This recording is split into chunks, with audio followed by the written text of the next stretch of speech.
Martin Luther King Jr.'s I Have a Dream speech that he gave on August 28, 1963 during the March on Washington had what I consider to be one of the biggest impacts on the civil rights movement.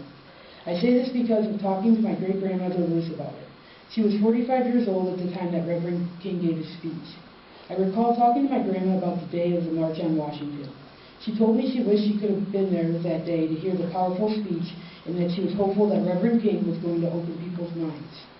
She said it was hard to see racial inequality throughout America, and she sometimes wondered if the issue would ever be solved. My grandma told me she was a victim of racial inequality herself since she was of full Hispanic descent.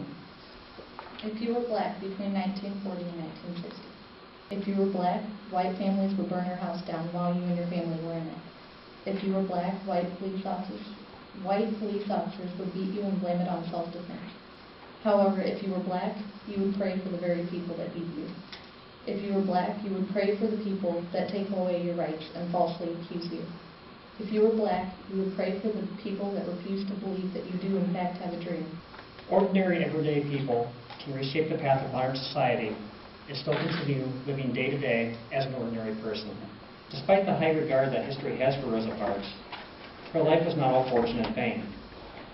Not long after her arrest in Montgomery, she lost her job as a seamstress.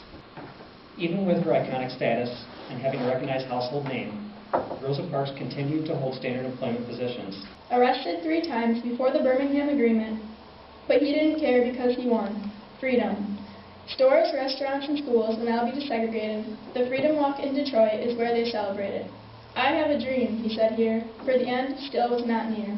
Let Martin Luther King Jr. be an example for us all, not just a day off of school, but a man with a passion, a dream, a man we should all want to be.